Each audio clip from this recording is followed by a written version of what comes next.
I plan to find a job before I graduate, but yes, I'm confident that I'll be able to find employment.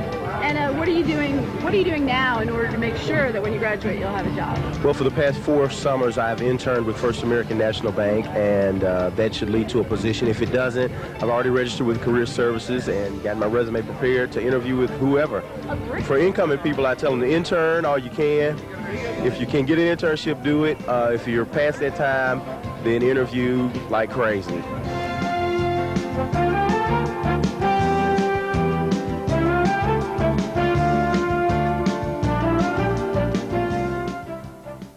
I love that line. So if you haven't done an internship, then interview like crazy. I think it's good advice. The next thing I want to talk with you about is, okay, you know your dream job, and you've done suggested activities to be qualified for it. Is there anything else that comes into play? I believe that there is, because I've met people who, actually, see, if you do those things, you know your dream job, and you do those activities, I'll tell you one thing. Good job, and you're going to get a great job. You're going to get a really good job. The world will reward you for that. But there are some people who want their dream job, who want that job that is supposed to be even impossible to get sometimes. And I think that there are some different things that also come into play in being able to take advantage completely of the 4 years that while you're in college. And these are the things that I want to bring to your attention. That there's a perception among students that class is where you learn, that you're going to do your learning from the classroom and from the textbooks that you read, right? And then outside of that, no, that's it. That's where you learn. And it's a misperception, because if you think about it, learning occurs in a lot of different places besides those, right? Learning occurs while you're in extracurriculars, while you're in campus clubs. It occurs while you're talking with your friends in the hallway. Right, your friend is doing a career, you know, they're doing something in their career, they're talking with you about it. That's actually where you learn quite a bit about it. Or you're talking with your mentor, or when you go home to visit your parents, you're talking with your parents, and you learn some more about your career. So keep in mind, and I'll tell you this, your professors have an academic curriculum that they need to stick to, you know, that they're required and obligated to teach you. And it doesn't leave very much time to teach you about your career and to answer your questions about your career. So that's where you remember, you know, classroom isn't the only place I'm supposed to be learning while I'm here, that I'm paying to be learning. It's also outside of classroom. So one of the suggestions here is learn about your career by going to the Career Center, because they're sitting there waiting to teach you about your career, and they got all the time in the world to do it. They probably wouldn't agree, but they're the resources that you turn to learn outside of the classroom about your career. I seriously doubt that you will get much career information while you're in your classrooms. Then the second thing is about the grading system. You know how you get tired of hearing it, but the 2 biggest questions you always get in college, right? What's your major? And then the other one is, so how are you doing in school? Right? Well, hopefully we've addressed how to choose your major, choose the thing that you're most enthusiastic about. Now, on this other question, so how are you doing in school? Let me suggest that most college students hear that question and think to themselves, well, I don't know, how am I doing? Let me think of my grades. Let's see. B, A, B, A. I'm doing pretty good in college. And some students, when they hear that question, so how are you doing in school, will go, well, how am I doing? Well, campus, you know, I'm in this campus club, I'm the officer, and that's been really enjoyable. I'm learning a lot of things there, and doing well in my classes. And I went on an informational interview last week that was very exciting, and I feel like I'm about to make a breakthrough in my career, that I might get a job there, or I'm convinced now that it's in that field, so I think I'm doing great in school. It's a different set of criteria that they're using to evaluate their college experience. And I know from experience that it's that second answer that is the one that really shows you're on track with your career. I caution you, you know, make a mental note and make a change when you hear yourself answering that question with just simply your grades. Isn't it, oh, you know, maybe I should be thinking about a bigger picture than that. And a quick note about grades that I wanted to mention is, they're not always an indicator of what's possible for you, right? You may be in a classroom and really enjoy the learning experience and be learning more than you've learned from a classroom, but not get a very good grade. Don't take that as a sign that that's not the field you're meant to go in, because you got to keep in mind that Elvis actually got an F in math, that Einstein actually got, Elvis actually got an F in music. Einstein actually got an F in math. I got an F in speech giving. So a bigger picture for how you're doing in school. The other thing is, keep in mind that you may be carrying a big, bold, innovative, excellent idea. Maybe it's an idea for starting a business. Maybe it's an idea for what you can be in your career. And let me say this. You have to believe in the idea more than other people will believe in the idea. Because sometimes you'll have an idea, it's excellent, you want to launch an entire business off of it, and then when you turn to somebody else to ask them, maybe you turn to a friend or maybe you turn to a professor and you say, you think this is a good idea? They will say, no, I don't think that's possible. And I never forget that one student did that, and he was running around with the idea during his college, during his senior year, that he could do a better job than the entire postal system. That he could compete with them and take them out. And when he told that idea on his campus, people thought he was nuts and said, that's absurd. So he ignored them, and he went on to form Federal Express. So you got to remember, you may have a very big idea that's bigger than this place, and you're the one that's going to have to believe in it the most. That idea ties in with the other half of the equation, which is maybe it's not an idea, maybe it is a career goal. And maybe you have a career ambition that is bigger than this place, that is bigger than what other people recognize, and you're the one that's going to have to believe in yourself. I have a friend named Don, and Don, when he was in college, his senior year, he went to the advising center and said, I'm wondering what kind of career that I can do. And they said, well, let's find out, what do you like to do, and what are your strengths? And they talked about it and found out that Don liked to write. Don was good at writing. And the advisor said, you know what you could do? You could be a proofreader. Because book publishers need people to go through the manuscripts and proofread and make sure that it's grammatically correct and tighten up the sentences. It's an excellent living.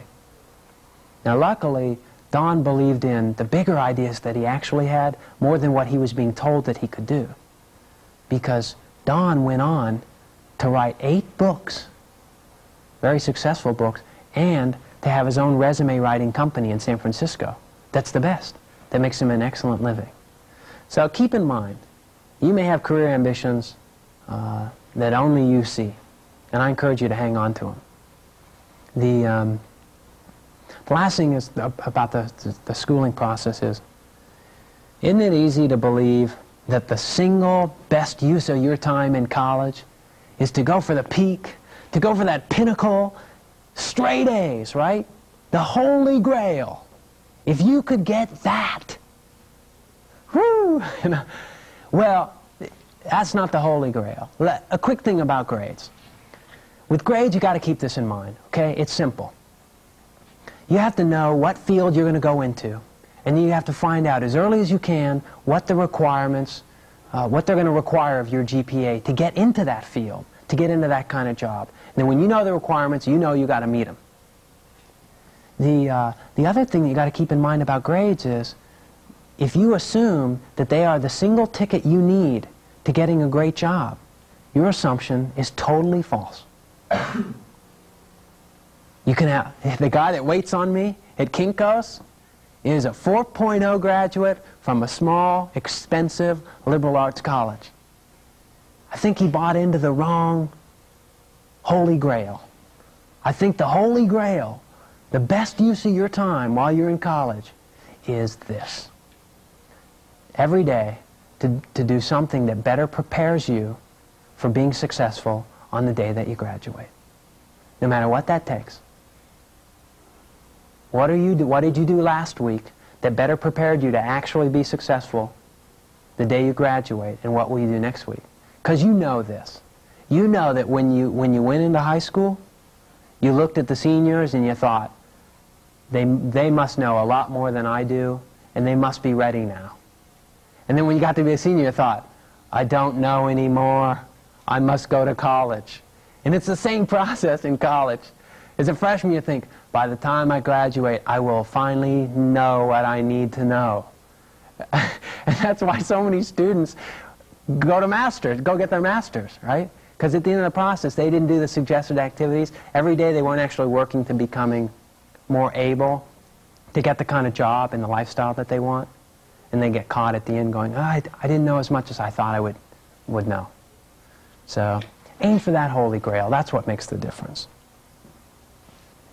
I was sitting with my friend Scott. Scott went to the University of Cincinnati. Scott is a remarkable young man. He did all those suggested activities, and he got the payoff. For Scott, he went to the deepest part of his brain to say, you know, what I really wanted to do is to make movies. That's what I would love to do. As ridiculous as that sounded to his parents, he wanted to be a director. The other thing he loved to do was to draw.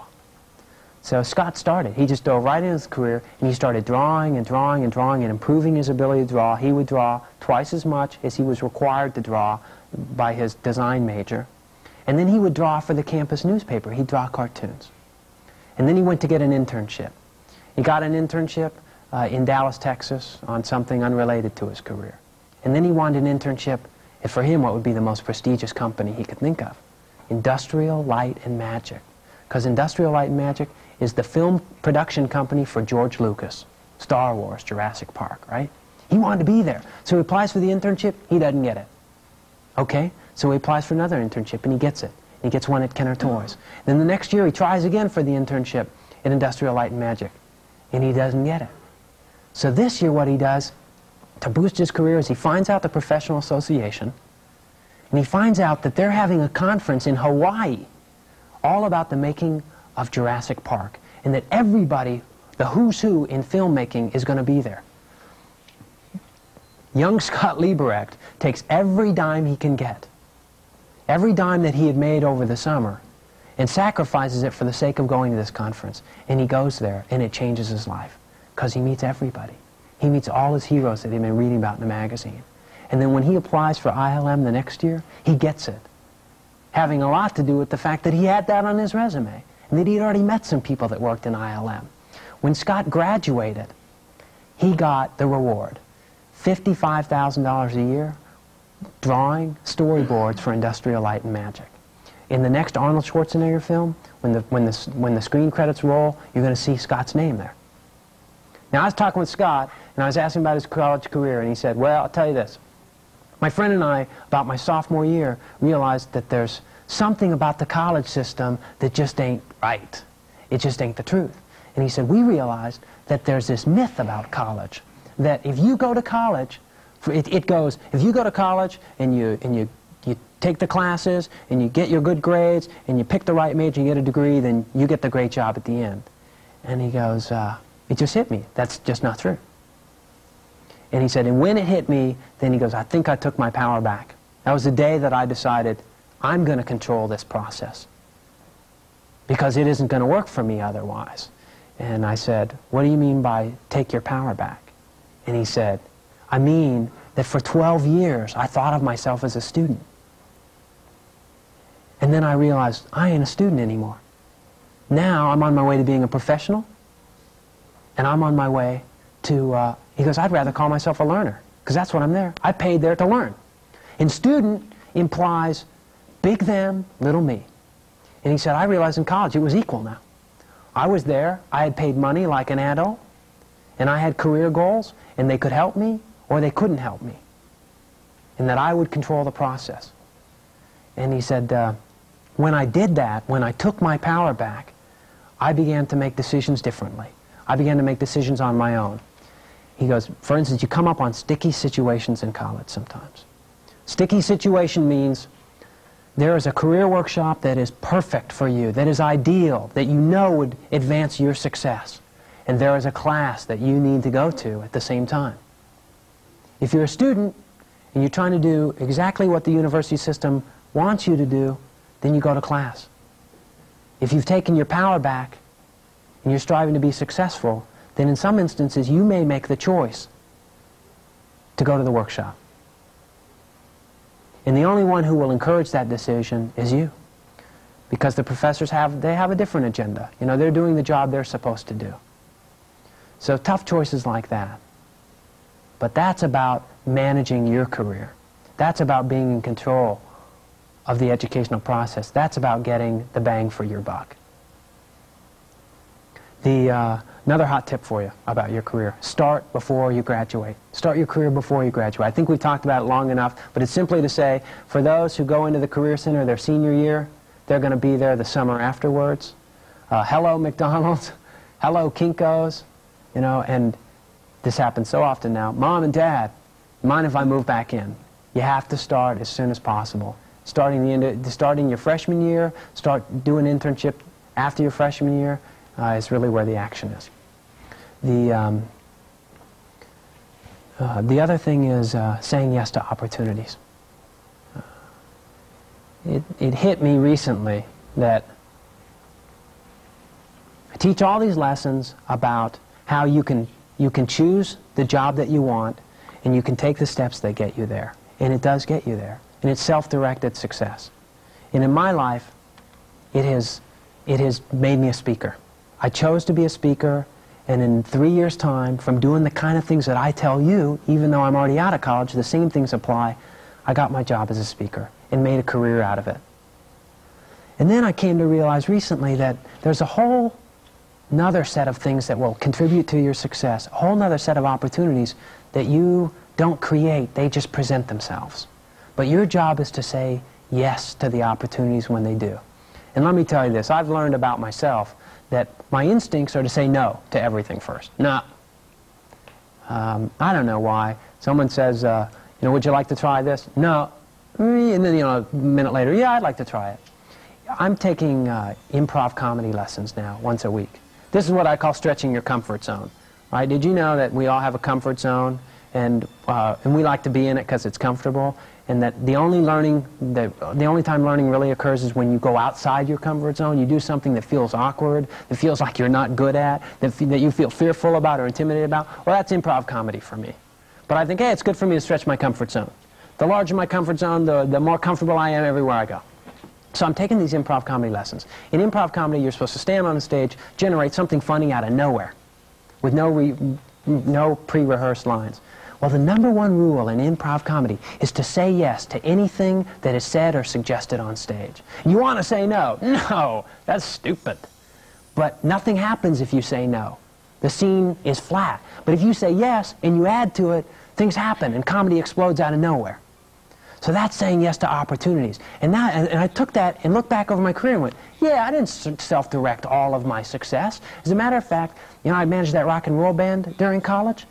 Well, I would just watch them as a fan for 6 months. And I noticed that they would say to a lot of people, you ought to be our band manager, because they were desperate. Well, one day they said it to me. And when they said, you ought to be our band manager, I thought, wow, that would be cool. But I also thought, I don't know how to do that. Oh, man, I like these guys so much. These are the last guys in the world I want to fail in front of.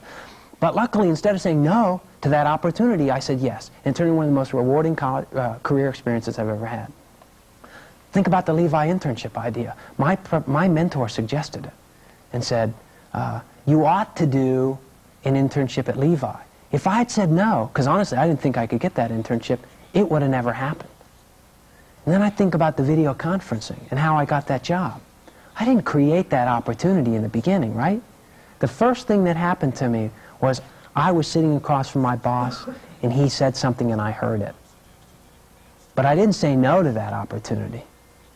I said yes to that opportunity. I said, yes, you're in charge of the video conferencing project and I'm going to go to the library and build on it. And I got something for doing that. Even with speaking, when I went to this National Speakers Association conference to learn what it would be like to be a speaker, all this material around me was suggesting that it was possible to be a speaker, but at the same time, maybe difficult. Maybe hard to be as good as these people that I saw on stage. But instead of saying no to it, nah, outside my comfort zone, I managed to say yes, and that's what made the world a difference. While you're in college, the best thing that you can do for yourself is to stretch your comfort zone at every turn you can. It means this, and to say yes to opportunities. When you are walking down the hallway and you see a flyer that says a speaker is coming, say yes to that opportunity. When you see a different flyer that says a campus club is holding an event and they'd like you to join, say yes to that and go check it out. When one of your friends is standing around and says, I'm thinking of doing an internship, interpret that as an opportunity to say, yes, you know, that's what I want to do too. When your mentor says, I really think that you need to do this in your career, to gather a show and tell item, or get involved in the campus club, don't say no, even though it scares you, or you're frightened, or you're insecure, you just don't think it's for you, or you think it's for other kinds of people. Say yes to that as an opportunity. That will make all the difference in your world. Take risks, say yes to opportunities, do the big 5 things, and rock this place. While you're here, you're paying for it. I'd like to take a break and then go to call in for questions and answers.